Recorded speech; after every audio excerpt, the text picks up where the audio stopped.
인천에서 치킨집을 운영하고 있는 A씨. 배달앱 무료 배달이 시작된 뒤 수익이 오히려 줄었습니다.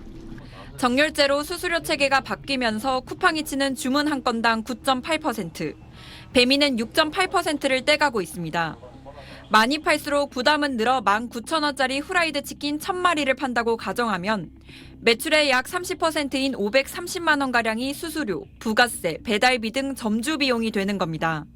팔아도 돈이 안 되고 마이너스를 보니까 이거는 지금 그냥 자원봉사하는 느낌이다. 지금 폐업을 고민을 하다가 가게를 부동산에다가 일단 내놨는데 최소 주문 금액을 소폭 올렸더니 바로 배민과 쿠팡이츠 측 압력이 들어왔습니다.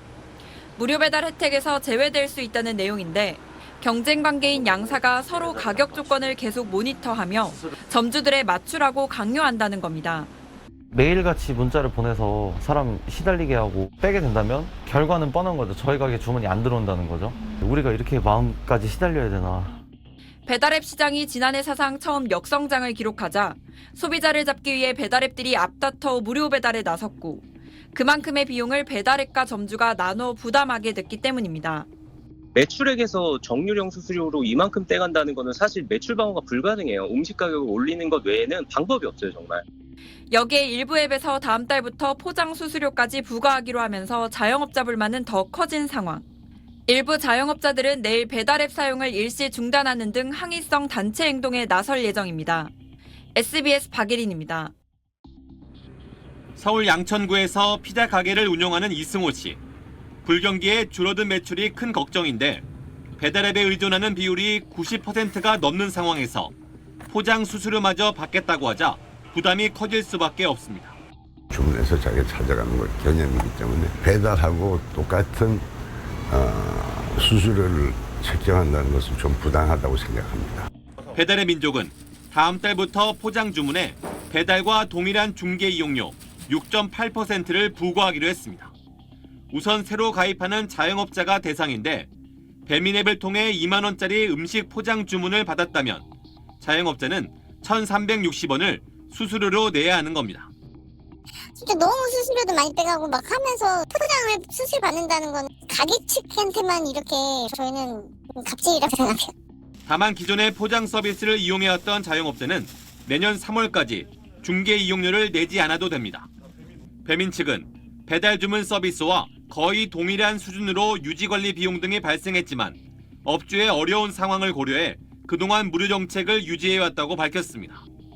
현재 다른 경쟁업체인 요기요는 포장 이용료를 부과하고 있는 반면 쿠팡이츠는 포장 중개 이용료를 내년 3월까지 무료로 유지할 예정입니다. 배민의 포장 수수료 유료화가 쿠팡이츠와 무료 배달 출혈 경쟁 속에 그 부담을 줄이기 위한 거란 분석이 나오는 가운데 포장 중개 이용료가 결국 음식 가격에 반영돼 자영업자뿐만 아니라 소비자 부담도 가중시킬 수 있다는 지적도 나오고 있습니다. SBS 김수영입니다. 쿠팡의 유료 멤버십 월 회비는 현재 4,990원, 8월부터 7,890원으로 58% 올리기로 했습니다. 지난 2021년 12월 2,900원에서 72%를 올린 후 2년 4개월 만의 인상입니다. 기존 회원은 오는 8월 첫 결제일부터 인상된 회비가 부과될 예정이고 새로 가입하는 사람은 당장 내일부터 적용됩니다. 쿠팡 측은 알리, 테무 등 중국 이커머스 공세 속에 투자 여력을 확보하기 위한 것으로 무료 배송과 무료 반품, OTT 무료 혜택까지 가성비를 강조했지만 자주 쓰지 않는 회원의 경우 인상폭이 부담스러운 수준입니다. 갑자기 조금 체감되는 게 확 오른 느낌? 근데 너무 편해서 가격이 올랐다고 해서 확 끊지는 못할 것 같긴 한데 비싸니까 조금 고민을 해보지 않을까. 계속 쓸지. 무엇보다 음식 배달비 0원을 선언한 뒤 얼마 되지 않아 회비를 전격적으로 올린 데 대해 곱지 않은 시선도 있습니다. 풍성 효과잖아요. 이제 소비자가 그 부담을 전가해야 되는 상황인 거죠. 그리고 또 서비스를 이용하다 보면 사실 이게 전환 비용의 문제들이 생기거든요. 귀찮고. 편리함에 끊기 어려운 이른바 락인 효과를 노린 플랫폼의 전형적 몸집 불리기 전략이란 분석입니다. 그렇지만 쓸 것 같은데요. 필요하니까요. 편하잖아요. 집에서도 아무 때나 신청하고 또 빠르고 하니까. 이커머스 업계 1위인 쿠팡 유료 회원은 지난해 말 기준 1,400만 명 정도로 1년 새 27% 늘었습니다. 이번 인상으로 쿠팡은 연간 5천억 원의 수익을 더 올릴 것으로 예상됩니다. SBS 김수영입니다. 배달앱 주문창에 무료 배달이라는 홍보 문구가 떠 있고 횟수 제한도 없다고 안내합니다. 배달비가 부담됐던 소비자들은 일단 반갑다는 반응입니다. 지금은 가까운 거리여도 막 4,000원, 5,000원이 기본이더라고요. 좀 부담되는 것 같아요. 배달비가 올랐다고 체감이 된 후로는 배달 음식 먹는 그 비중이 줄었고요. 배달비가 없으면은 좀 좋죠, 소비자 입장에서는.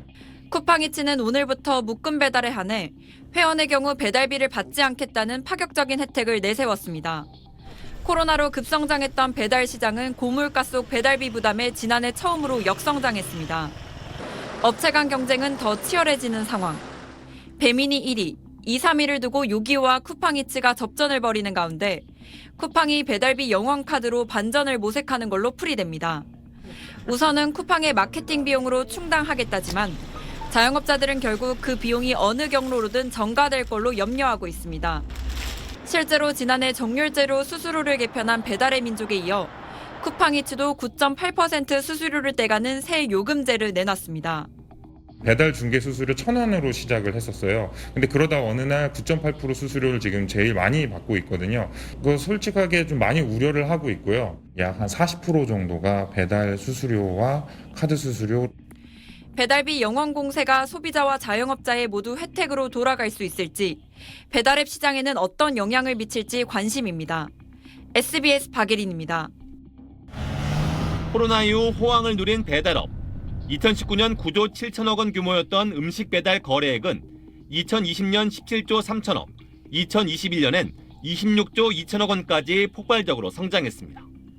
더 많이 시켜 먹는데 배달비는 계속 올라가 건당 기본 배달비가 3천 원인 경우가 30%가 넘을 정도로 부담은 커졌습니다. 막 배고파서 시켜 먹고 싶다가도 배달료 보면은 그냥 집에서 해 먹고 말지 하고 그냥 핸드폰 끄는 경우도 있는 것 같아요. 결국 엔데믹에다 비싼 배달비에 뿔난 소비자들이 떠나며 지난해 배달 음식 시장은 처음으로 역성장했습니다. 위기감을 느낀 배달앱 3사가 배달비 깎아주기 경쟁을 벌이는 배경입니다. 후발주자인 쿠팡이츠가 먼저 묶음 배달건에 대해 배달비 0원을 선언했고 일주일도 채 되지 않아 1위 업체인 배달의 민족도 같은 경우 무료로 배달해준다며 맞불을 놨습니다. 예를 들어 15,000원어치 메뉴를 주문하면 기존에는 3,000원 안팎의 배달료까지 더해 결제가 됐지만 이제는 음식값만 내면 됩니다. 배달시키는 입장에서는 배달료 안 내는 거면 좋으니까 나쁘지 않다고 생각하거든요.